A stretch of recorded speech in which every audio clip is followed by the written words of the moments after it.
Assalamu alaikum students. Today we will discuss the exercise of unit number 2. Question number 1 is fill in the blanks. Part number 1, basic stands for dash. Basic stands for beginners all purpose symbolic instruction code. Part number 2 is basic was developed by John Kameny and Thomas Kurtz in dash at Dartmouth College USA.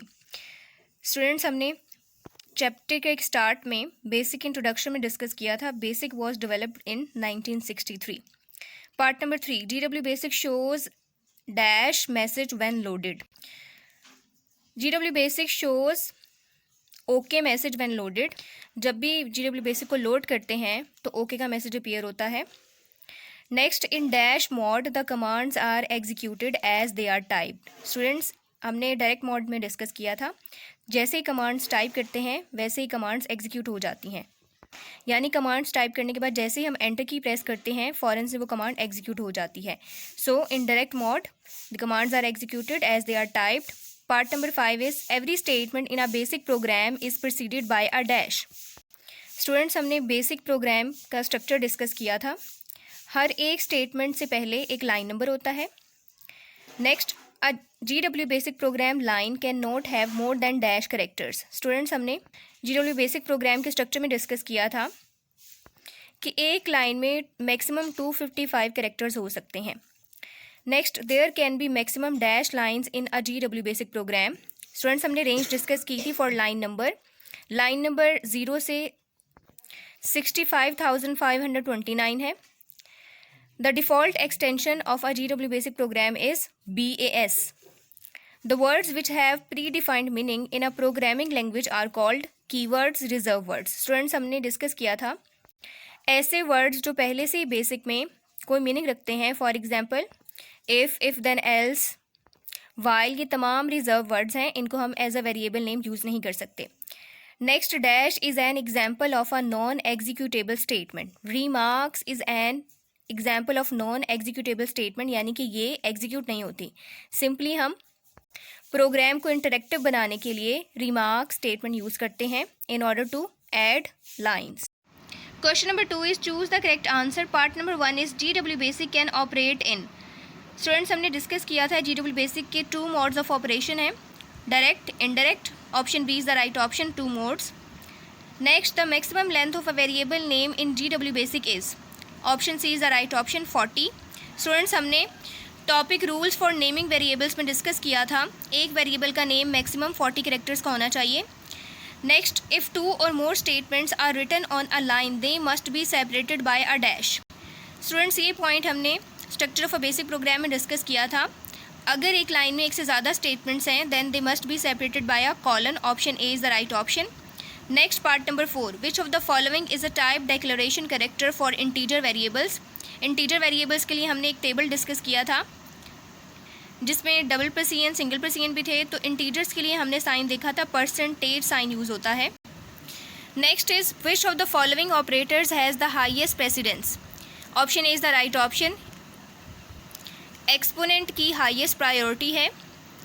Next, a variable name must start with dash. Students, हमने ये topic rules for naming variables में discuss किया था. Variable का नाम alphabet से start होना चाहिए. Option A is the right option. Next, which of the following is a shortcut key to run a program in GW BASIC. Option C is the right option. F2 is the shortcut key to run a program. Next, when a floating point value is converted to an integer the fractional part. Students, हमने topic type conversion में discuss किया था. अगर कोई floating point value integer में convert हो रही है तो फ्रैक्शनल पार्ट राउंड ऑफ हो जाता है. Option B is the right option, rounded off. Example हम ले लेते हैं 23.67. तो ये फ्लोटिंग पॉइंट वैल्यू है. जब इसको इंटीजर में कन्वर्ट करेंगे तो फ्रैक्शनल पार्ट राउंड ऑफ हो जाएगा. तो ये 24 आ गया. Next, which of the following statement temporarily stops the execution of a program. Students, हमने डिस्कस किया था stop statement temporarily stops the execution of a program. Next is which of the following command continues the program whose execution was terminated temporarily. Students, हमने discuss किया था अगर computer की execution को temporarily stop किया गया है यूजिंग स्टॉप स्टेटमेंट और कंट्रोल प्लस ब्रेक कीज़ तो कॉन्ट कमांड से हम प्रोग्राम की एग्जीक्यूशन को कंटिन्यू कर सकते हैं, या हम कह सकते हैं कि प्रोग्राम की एग्जीक्यूशन रिज्यूम हो जाती है. Question number 3 is write T for true and F for false statements. Part number 1, Q basic और Quick basic provides a menu driven environment. Students, Quick basic में एक मेन्यू होता है और उस मेन्यू पे क्लिक करके सिंपली डिफरेंट ऑपरेशंस परफॉर्म कर सकते हैं. ये हमने चैप्टर के स्टार्ट में भी डिस्कस किया था. ये ट्रू है. Next is every basic command is preceded by a line number. Students, line number हम प्रोग्राम्स में यूज़ करते हैं जहाँ पे लाइन नंबर के साथ स्टेटमेंट लिखी जाती है. This statement is false. Next, kill command is use to terminate a running process on the system. ये स्टेटमेंट फॉल्स है क्योंकि हमने डिस्कस किया था kill command is use to delete a file from the disk. Next, delete command is use to delete a file. ये false है. Delete command is use to delete a line और range of lines from a loaded program. Next, auto command is use to generate line numbers automatically. Yes, this is true. Question mark can be used as a replacement of print command. Yes, true. In GW basic F1 key is use to get help. No. Students, F1 key is used for list command. तो ये statement false है. Next, a program must be loaded before execution. True, हमने discuss किया था. किसी भी programme को execute करने के लिए सबसे पहले उसे मेमोरी में लोड किया जाता है.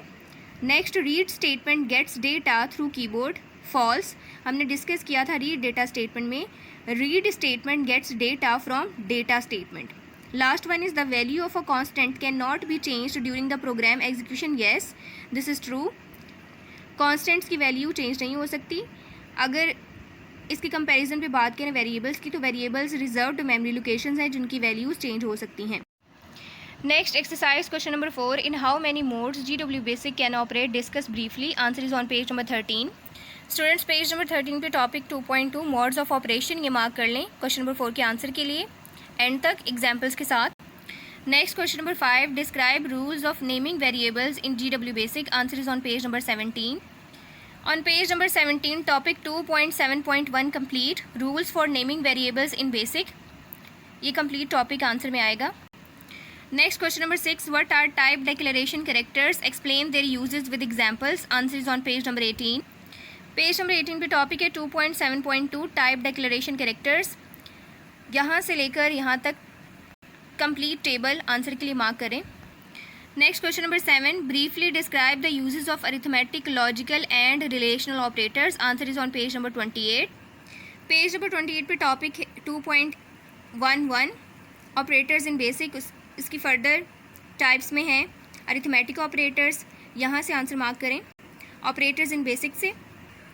अरिथमेटिक ऑपरेटर्स कंप्लीट आएंगे. उसके बाद नेक्स्ट है टॉपिक 2.11.2 रिलेशनल ऑपरेटर्स. ये भी कंप्लीट टॉपिक आएगा. नेक्स्ट टॉपिक है 2.11.3 लॉजिकल ऑपरेटर्स. ये भी कंप्लीट आएगा. पेज नंबर 30 तक टेबल कंप्लीट. यहाँ तक क्वेश्चन नंबर 7 का आंसर है. Next question number 8. What does it mean by type conversion? Describe rules of type conversion in basic. Answer is on page number 31. Students, on page number 31 topic 2.12 2.12 type conversion. ये complete topic mark करें answer के लिए. ये topic page number 32 पे and हो रहा है. यहाँ तक क्वेश्चन नंबर 8 का आंसर है. Next question number 9 is write a program to read 10 values specified in data statement and display the sum of these values on the screen. Students, हमने 10 data values का sum calculate करना है using read data statement. इसका programme discuss करते हैं. Students, इस programme में we have taken 10 variables with read statement और ये variables कॉमा से सेपरेट किए हैं. नेक्स्ट हमने sum डिक्लेयर किया है equal to the sum of all the variables in read statement n1 plus n2 so on plus n10. उसके बाद हमने यूज़ किया print statement sum equal to. ये स्क्रीन पे प्रिंट होगा. ये टेक्स्ट है, ये स्ट्रिंग है, ये स्क्रीन पे प्रिंट होगी. उसके बाद सेमीकॉलन. सेमीकॉलन के बाद हमने सम. ये सम जिस पे डेटा वैल्यू होगी इन तमाम वेरिएबल्स के सम की, वो यहाँ पे प्रिंट होगी. उसके बाद हमने डेटा स्टेटमेंट यूज़ की है. डेटा स्टेटमेंट के साथ हमने डेटा वैल्यूज़ स्पेसिफाई की हैं 5, 7, 8, 1, 3, 2, 4, 6, 10, 11. ये 10 डेटा वैल्यूज़ हैं. ऑर्डर में ये डेटा वैल्यूज़ इन वेरिएबल्स को असाइन होंगी. n1 को 5 असाइन होगा, n2 को 7, n3 को 8, n4 को 1, n5 को 3, n6 को 2, n7 को 4, n8 को 6, n9 को 10 और n10 को 11 वैल्यू असाइन होगी. लास्ट में हमने एंड यूज़ किया है. सिंपली जब प्रोग्राम को एग्जीक्यूट करेंगे तो हमारे पास रिज़ल्ट कुछ इस फॉर्म में आएगा। स्टूडेंट्स, प्रोग्राम की एग्जीक्यूशन के बाद स्क्रीन पे रिज़ल्ट कुछ इस फॉर्म में डिस्प्ले होगा। ये वो स्ट्रिंग है जो हमने प्रिंट स्टेटमेंट के साथ डबल कोटेशन में लिखी थी और ये 57 उस सम की डेटा वैल्यू है। सम इक्वल टू 57, ये उन 10 डेटा वैल्यूज़ का, उन 10 वैल्यूज़ का जो क्वेश्चन में डिमांड थी उनका सम है। अभी तो हमने एग्जाम्पल में कुछ डेटा वैल्यूज़ ली हैं, ये डेटा वैल्यूज़ आप चेंज भी कर सकते हैं। क्वेश्चन के अकॉर्डिंग हमारा पर्पज़ सिर्फ यही था कि हमने 10 डेटा वैल्यूज़ का सम कैलकुलेट करना है यूजिंग रीड डेटा स्टेटमेंट।